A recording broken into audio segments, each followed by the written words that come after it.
March 19th, 1945. The Pacific burned. Dawn, approximately 0630. The sea was calm. The sky, a pale blue canvas of quiet. A beauty that couldn't last, not in a world set ablaze by greed and tyranny. The men aboard the USS Franklin, CB-13, sailors, aviators, mechanics, were preparing the day's first strike. Coffee still hot in their hands, the hum of aircraft engines rolling across the deck. None of them knew that above those clouds death was already circling. At approximately 0707 hours, 2 bombs fell from the heavens. Armor-piercing steel and fire, dropped from a lone Japanese dive bomber that slipped through the morning haze unseen. The first tore through the flight deck, igniting fuel and ordnance. The second punched deep into the hangar and found everything men feared most: gasoline, munitions, and brothers too close to run. In less than 60 seconds, Big Ben was an inferno.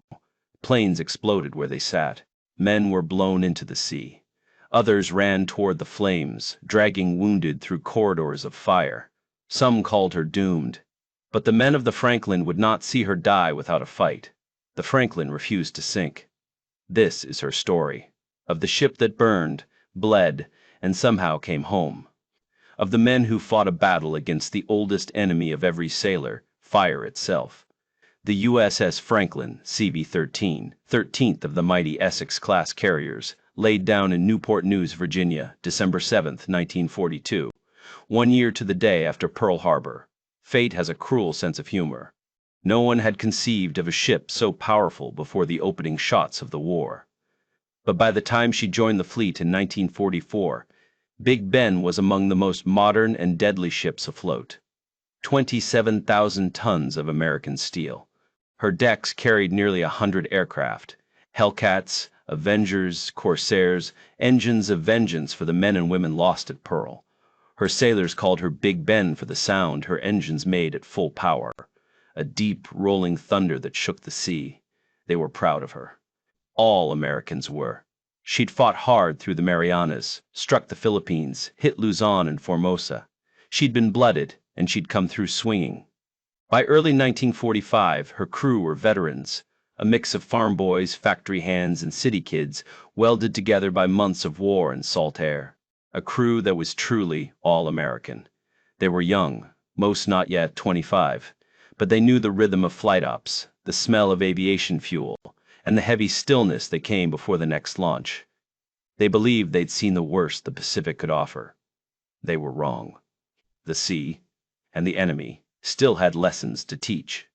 And soon they would learn the cost of them, in fire, in pain, and in the faces of friends they'd never see again. 0707 hours. The Franklin's deck was alive. Mechanics arming planes, engines screaming, pilots strapping in. The first strike of the morning was seconds from launch. On the bridge stood Captain Leslie Garris, hard-edged, disciplined, a man whose pride matched the steel under his boots. To him, Big Ben wasn't just a ship. She was a living thing, and he was her pulse. Below decks, 200 men stood in line for breakfast, their first hot meal in 2 days. They were tired, hungry, human. They had no idea they had minutes to live. Then, through the morning haze, a shadow broke from the clouds. A lone Japanese D-4Y Judy dive bomber. 1 pilot, 1 mission. The carrier Hancock spotted it first, radioed a warning at 0706, bogey closing you. But the message never reached Franklin's bridge, not in time. The first bomb struck forward of the island, punched through the flight deck, and ignited the fully armed aircraft waiting for takeoff. The second drove deeper, into the hangar deck, into hell itself. Gasoline erupted. Torpedoes cooked off in their racks.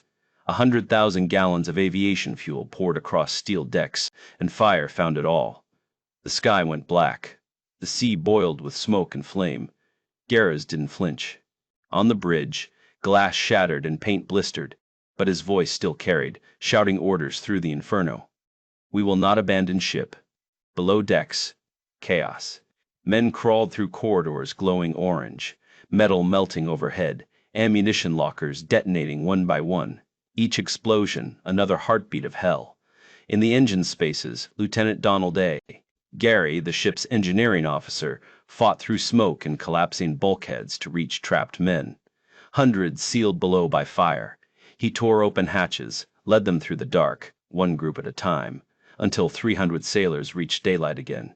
On the flight deck, sailors formed human chains, passing ammunition, passing bodies, fighting flame with hoses, buckets, bare hands. Men leapt into the sea to escape the blaze. Others stayed, fighting for their ship, for their brothers, for their home. Every explosion was another test of will. Every breath, a battle. No engines, no power. Just a burning hulk adrift in the Pacific, fighting the sea and the gods of war themselves. It was World War II, distilled to its essence, duty, chaos, and courage holding the line together. And these men would hold the line. They would not surrender Big Ben to the deep. The Franklin was burning stem to stern. Her enemy was no longer the Japanese, it was fire. And time was not her ally. Her decks were unrecognizable, twisted steel, melted aluminum, the wreckage of what had been nearly 100 planes. Every few seconds, another explosion rolled through her frame. Many thought she was finished. Some ships nearby began to move off, fearing she'd blow herself apart. But aboard the Franklin, her men were still fighting. In the heart of the inferno, Lieutenant Commander Joseph T. O'Callaghan, the ship's Catholic chaplain, stepped forward. No helmet, no mask, just a crucifix swinging from his neck and smoke stinging his eyes. He moved through the flames, giving last rites, carrying the wounded, leading fire crews when officers had fallen. Buckets, hoses, bare hands. It didn't matter. He fought beside them. Men blistered, bleeding, burning. They fought the flames. A massive detonation ripped open the deck near the 5-inch gun mounts. O'Callaghan threw himself between his men and the fire, and when the heat drove everyone back, he led them in prayer, then turned and charged back into the inferno again. Witnesses said he never slowed, just smoke, ash, and a cross moving through chaos. His faith and his loyalty to these men were his shield. Deep in the engineering spaces, Lieutenant Donald Gary was still leading trapped sailors out of the lower compartments, hundreds of men sealed off by collapsing hatches. He crawled through pitch darkness, through scalding steam and oil-soaked air, over searing hot deck plating, refusing to quit until every voice he heard was answered. Below, in the ship's sick bay, Lieutenant Commander George Fox, one of Franklin's surgeons, remained at his battle station. Fire raged above him. Smoke filled the compartments. Wounded men lay dying on tables, in passageways, wherever they'd fallen. Fox refused to leave them. He continued treating casualties as the air turned black, as the heat became unbearable, as other men fled for their lives. He stayed until the dense smoke finally claimed him. His hands still on a patient, his duty complete. For his devotion, Fox was awarded the Navy Cross posthumously. He died as he had lived, a healer to the end. On the bridge, Captain Leslie Garris stood firm. Other officers urged him to abandon ship. The Franklin was listing, fire out of control, ammunition still cooking off. But Garris refused. "We will not abandon ship," he ordered, again and again. Those words became law, a mantra. It would have been easy to run, to let her burn to the waterline, easy to quit and let her die. And then, through the smoke, salvation appeared. The light cruiser USS Santa Fe. She came alongside the burning carrier, decks slick with oil, but not to take off fleeing men. The Santa Fe's crew threw lines, leapt across gaps of open flame, and hauled the wounded aboard. The men of the Santa Fe climbed onto the Franklin's decks to fight the blaze.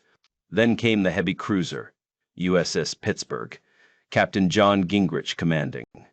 She raced to the scene at 30 knots, her crew pulling 34 men from the burning sea, men who'd been blown overboard or leapt to escape the flames.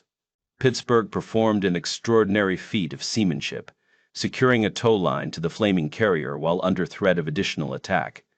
For 48 hours, Captain Gingrich never left his bridge, not to eat, not to sleep. He stood watch as Pittsburgh towed Franklin away from the Japanese coast, twice beating back enemy planes that came to finish what the first bomber started. Together, Franklin, Santa Fe, Pittsburgh, they battled the fire, pulled men from the wreckage, and somehow, impossibly, Big Ben stayed afloat. By nightfall, the Franklin was a silhouette of twisted steel and stubborn will, but she was alive. A ghost ship limping back toward Ulithi under her own wounded strength. In that day's firestorm, over 700 men were lost, but hundreds more lived because a handful refused to bow to the sea. A chaplain who fought the flames, a lieutenant who saved the trapped, a surgeon who stayed with the dying, a captain who would not yield. Another captain who never left his post for 2 straight days, and a crew of men who refused to let their home be taken by the deep. These were the heroes of the hell on the waves, men who proved that even when the ocean burns, courage still floats. Dawn rose again over a graveyard of steel. The Franklin was barely afloat. Her decks blackened, her crew burned and broken, the smell of oil and death thick in the air. Yet somehow, she lived. Her engines were silent, her radios dead, but the heart of the ship still beat in the men who refused to let her die.